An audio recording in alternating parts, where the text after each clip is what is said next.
Good morning বন্ধুরা, আজকের mini ব্লগটা একদম সকাল থেকেই শুরু করছি। সকাল সকাল ঘুম থেকে উঠে পড়েছি, যেহেতু এখন ঠান্ডা প্রায় পড়েই গেছে, তাই হাতে মুখে একটু ক্রিম না লাগালে হয় না। ঘুম থেকে উঠে জামা কাপড় ছেড়ে হাতে মুখে ক্রিম লাগিয়ে চলে এলাম রান্নাঘরে।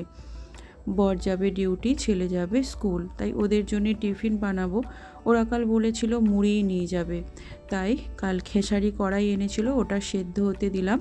শসা বিট গাজর দিয়ে একটু মাখা করে দেবো, ওটা দিয়েই দুজনকে দিয়ে দেবো টিফিন। তাই সুন্দর করে ওদের জন্য মাখা করে মুড়ি দিয়ে টিফিনটাকে দুজনের গুছিয়ে দিলাম। বর আর ছেলে বেরিয়ে যাওয়ার পর সংসারের কাজে হাত দিলাম। প্রথমেই বাসি বিছানাটা গুছিয়ে নিলাম।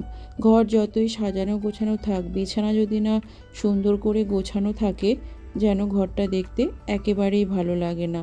আজ ভাবলাম বেডশিটটা একটু তুলে দিই। আজকে যেহেতু সুন্দর রোদ উঠেছে, তাহলে রোদে শুকিয়েও যাবে, তাই বেডশিটটা তুলে নতুন বেডশিট পেতে বিছানাটাকে সুন্দর করে গুছিয়ে নিলাম।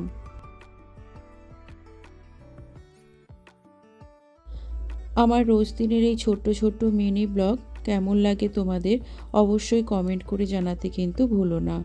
সমস্ত বিছানাপাতি ঝেড়ে জামা কাপড়গুলো কেচে মেলে দিলাম।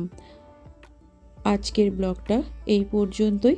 কেমন লাগলো অবশ্যই জানিও। ভালো লাগলে লাইক, শেয়ার অ্যান্ড সাবস্ক্রাইব করে দিও।